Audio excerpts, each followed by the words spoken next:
ओम शांति 25/9/2025 प्रातः मुरली। ओम शांति। बाप दादा मधुबन। बाबा आज कह रहे हैं, मीठे बच्चे, ये ड्रामा का खेल एक्यूरेट चल रहा है। जिसका जो पार्ट जिस घड़ी होना चाहिए वही रिपीट हो रहा है। ये बात यथार्थ रीति समझना है। मीठे बच्चे, ये ड्रामा का खेल एक्यूरेट चल रहा है। जिसका जो पार्ट जिस घड़ी होना चाहिए वही रिपीट हो रहा है। ये बात यथार्थ रीति समझना है। प्रश्न, तुम बच्चों का प्रभाव कब निकलेगा? अभी तक किस शक्ति की कमी है? उत्तर, तुम जब योग में मजबूत होंगे तब प्रभाव निकलेगा। अभी वो जौहर नहीं है, याद से ही शक्ति मिलती है। ज्ञान तलवार में याद का जौहर चाहिए जो अभी तक कम है। अगर अपने को आत्मा समझ बाप को याद करते रहो तो बेड़ा पार हो जाएगा। ये सेकंड की ही बात है। ओम शांति। रूहानी बच्चों को रूहानी बाप बैठ समझाते हैं। रूहानी बाप एक को ही कहा जाता है, बाकी सब है आत्माएं। उनको परम आत्मा कहा जाता है। बाप कहते हैं, मैं भी हूँ आत्मा, परंतु मैं परम सुप्रीम सत्य हूँ। मैं ही पतित पावन ज्ञान का सागर हूँ। बाप कहते हैं, मैं आता ही हूँ भारत में बच्चों को विश्व का मालिक बनाने। तुम ही मालिक थे ना, अब स्मृति आई है। बच्चों को स्मृति दिलाते हैं, तुम पहले पहले सत्युग में आए, फिर पार्ट बजाते 84 जन्म भोग, अब पिछाड़ी में आ गए हो। तुम अपने को आत्मा समझो। आत्मा अविनाशी है, शरीर विनाशी है। आत्मा ही देह के साथ आत्माओं से बात करती है। आत्माभिमानी हो करके नहीं रहते तो जरूर देहाभिमान है। मैं आत्मा हूँ, ये सब भूल गए हैं। कहते भी है पाप आत्मा, पुण्यात्मा, महान आत्मा। वो फिर परमात्मा तो बन नहीं सकते। कोई भी अपने को शिव कह न सके। शरीरों के शिव नाम तो बहुत हो गए हैं। आत्मा जब शरीर में प्रवेश करती है तो नाम पड़ता है, क्योंकि शरीर से ही पार्ट बजाना होता है। तो मनुष्य फिर शरीर के भान में आ जाते हैं, मैं फलाना हूँ। अभी समझते, हाँ मैं आत्मा हूँ। हमने 84 का पार्ट बजाया है। अभी हम आत्मा को जान गया हूँ। हम आत्मा सतोप्रधान थी, फिर अभी तमो प्रधान बनी हूँ। बाप के आते ही तब है जब सब आत्माओं पर कट लगी हुई है। जैसे सोने में खाद पड़ती है ना। तुम पहले सच्चा सोना हो, फिर चांदी, तांबा, लोहा पड़कर तुम बिल्कुल काले हो गए हो। ये बात और कोई समझा ना सके। सब कह देते हैं आत्मा निर्लेप है। खाद कैसे पड़ती है ये भी बाप ने समझाया है बच्चों को। बाप कहते हैं, मैं आता ही भारत में हूँ। जब बिल्कुल तमो प्रधान बन जाते हैं तब आता हूँ। एक्यूरेट टाइम पर आते हैं।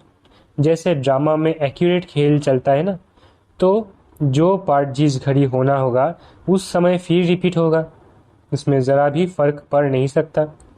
वो है हद का ड्रामा, ये है बेहद का ड्रामा। ये सब बहुत महीन समझने की बातें हैं। बाप कहते हैं, तुम्हारा जो पार्ट बजा वो ड्रामा अनुसार। कोई भी मनुष्य मात्र न रचयिता को न रचना के आदि मध्य अंत को जानते हैं। ऋषि मुनि भी नेति नेति करते गए। अब तुमसे कोई पूछे रचयिता और रचना के आदि मध्य अंत को जानते हो, तो तुम झट कहेंगे हाँ। सो भी तुम सिर्फ अभी ही जान सकते हो, फिर कभी नहीं। बाबा ने समझाया है, तुम ही मुझ रचयिता और रचना के आदि मध्य अंत को जानते हो। अच्छा, ये लक्ष्मी नारायण का राज्य कब होगा ये जानते होंगे? नहीं, इनमें कोई ज्ञान नहीं है। ये तो वंडर है। तुम कहते हो हमारे में ज्ञान है, ये भी तुम समझते हो। बाप का पार्ट ही एक बार का है। तुम्हारी एम ऑब्जेक्ट ही है ये लक्ष्मी नारायण बनने की। बन गए फिर तो पढ़ाई की दरकार नहीं रहेगी। बैरिस्टर बन गया सो बन गया। बाप जो पढ़ाने वाला है उनको याद तो करना चाहिए। तुमको सब सहज कर दिया है। बाबा बार बार तुम्हें कहते हैं पहले अपने को आत्मा समझो। मैं बाबा का हूँ। पहले तुम नास्तिक थे, अभी आस्तिक बने हो। इन लक्ष्मी नारायण ने भी आस्तिक बनकर ही ये वर्षा लिया है जो अभी तुम ले रहे हो। अभी तुम आस्तिक बन रहे हो। आस्तिक नास्तिक ये अक्षर इस समय के हैं। वह ये अक्षर ही नहीं, पूछने की बात ही नहीं रह सकती। यहाँ प्रश्न उठते हैं तब तो पूछते हैं, रचता और रचना को जानते हो? तो कह देते हैं नहीं। बाप ही आकर अपना परिचय देते और रचना के आदि मध्य अंत का राज समझाते हैं। बाप है बेहद का मालिक रचता। बच्चों को समझाया गया है और धर्मस्थापक भी यहाँ जरूर आते हैं। तुमको साक्षात्कार कराया था। इब्राहिम क्राइस्ट आदि कैसे आते हैं? वो तो पिछाड़ी में जब बहुत आवाज निकलेगा तब आएंगे। बाप कहते हैं बच्चे, देह सहित देह के सब धर्मों को त्याग मुझे याद करो। अभी तुम सम्मुख बैठे हो। अपने को देह नहीं समझना है, मैं आत्मा हूँ। अपने को आत्मा समझ बाप को याद करते रहो तो बेड़ा पार हो जाएगा। सेकंड की बात है, मुक्ति में जाने के लिए ही भक्ति आधा कल्प करते हैं, लेकिन कोई भी आत्मा वापिस जा नहीं सकती। 5000 वर्ष पहले भी बाप ने ये समझाया था, अभी भी समझाते हैं। श्री कृष्ण ये बातें समझा नहीं सकते, उनको बाप भी नहीं कहेंगे। बाप है लौकिक, अलौकिक और पारलौकिक। हद का बाप लौकिक, बेहद का बाप है पारलौकिक आत्माओं का, और एक ये है संगम युगी वंडरफुल बाप, इनको अलौकिक कहा जाता है। प्रजापिता ब्रह्मा को कोई याद ही नहीं करते। वो हमारा ग्रेट ग्रेट ग्रैंडफादर है, ये बुद्धि में नहीं आता है। कहते भी है आदि देव एडम, परंतु कहने मात्र। मंदिरों में भी आदि देव का चित्र है ना, तुम वहां जाएंगे तो समझेंगे ये तो हमारा यादगार है। बाबा भी बैठे हैं, हम भी बैठे हैं।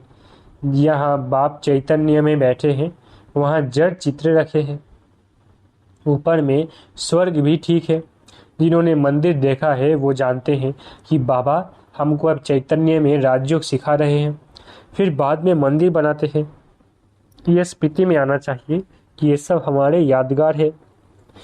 ये लक्ष्मी नारायण अब हम बन रहे हैं। फिर सीढ़ी उतरते आए, अब फिर हम घर जाकर राम राज्य में आएंगे। पीछे होता है रावण राज्य, फिर हम वाम मार्ग में चले जाते हैं। बाप कितना अच्छी रीति समझाते हैं। इस समय सभी मनुष्य मात्र पतित है, इसलिए पुकारते हैं, हे पतित पावन, आकर हमको पावन बनाओ, दुख हर कर सुख का रास्ता बताओ। कहते भी है भगवान जरूर कोई वेश में आ जाएगा। अब कुत्ते बिल्ली थिक्कर भित्तर आदि में तो नहीं आएंगे। गाया हुआ है भाग्यशाली रथ पर आते हैं। बाप खुद कहते हैं मैं इस साधारण रथ में प्रवेश करता हूँ। ये अपने जन्मों को नहीं जानते, तुम अभी जानते हो। इनके बहुत जन्मों के अंत में जब वानप्रस्थ अवस्था होती है तब मैं प्रवेश करता हूँ। भक्ति मार्ग में पांडवों के बहुत बड़े बड़े चित्र बनाए हैं। रंगून में बुद्ध का भी बहुत बड़ा चित्र है। इतना बड़ा कोई मनुष्य होता थोड़ी ही है। बच्चों को तो अब हंसी आती होगी, रावण का चित्र कैसा बनाया। दिन प्रतिदिन बड़ा करते जाते हैं। ये क्या चीज़ है जो हर वर्ष जलाते हैं? ऐसा कोई दुश्मन होगा?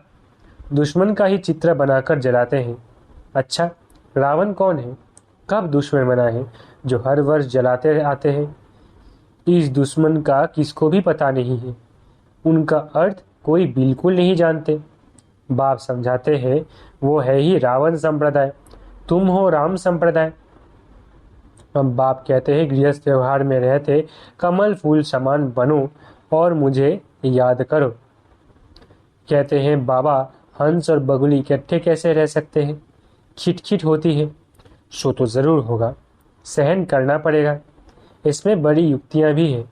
बाप को कहा जाता है रांझू रमसबाज, सब उनको याद करते हैं ना। हे भगवान दुख हरो, रहम करो, लिबरेट करो। वो लिबरेटर बाप सबका एक ही है।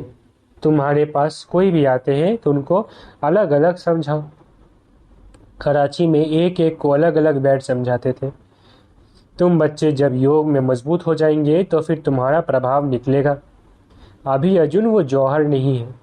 याद से शक्ति मिलती है, पढ़ाई से शक्ति नहीं मिलती है। ज्ञान तलवार है, उसमें याद का जौहर भरना है, वो शक्ति कम है।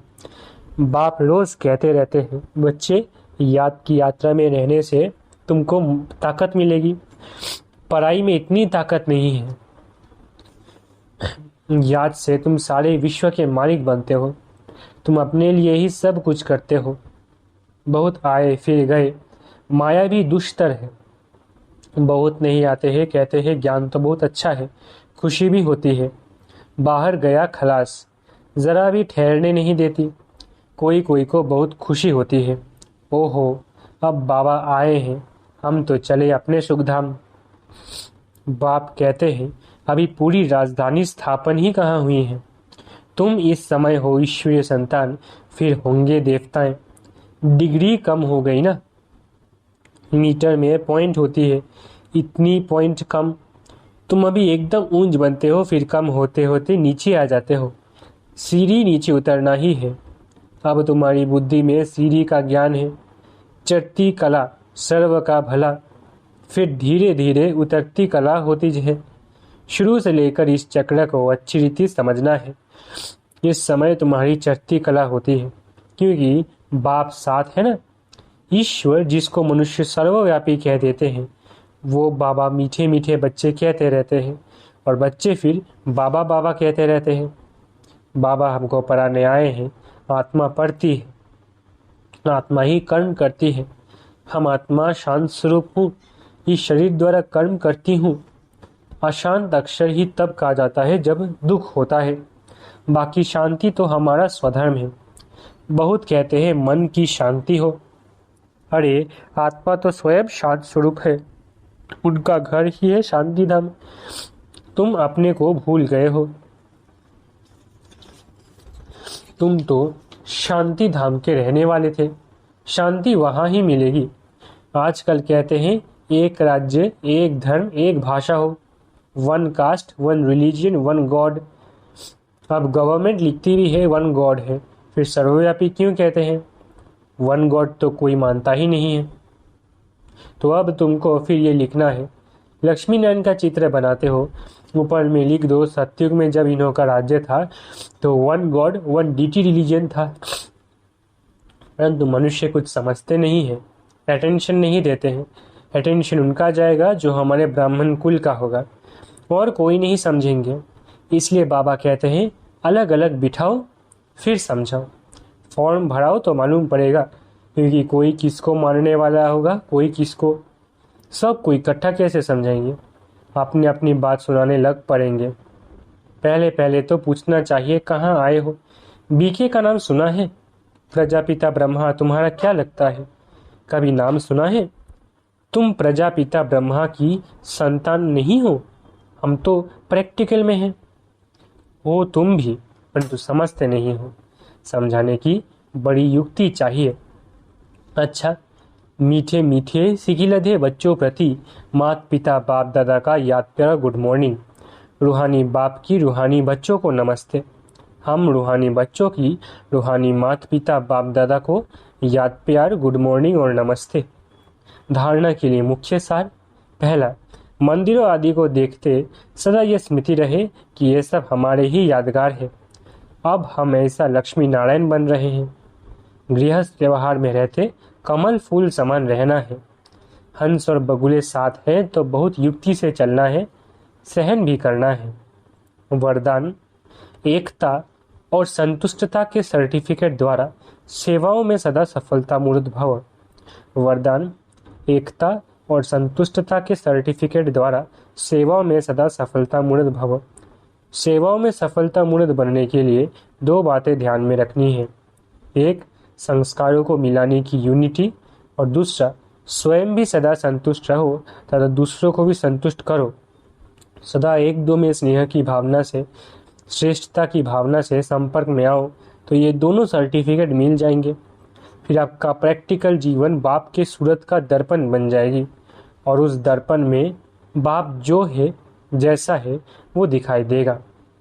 स्लोगन, आत्म स्थिति में स्थित होकर अनेक आत्माओं को जीवदान दो तो दुआएं मिलेंगी। स्लोगन: आत्म स्थिति में स्थित होकर अनेक आत्माओं को जीवदान दो तो दुआएं मिलेंगी।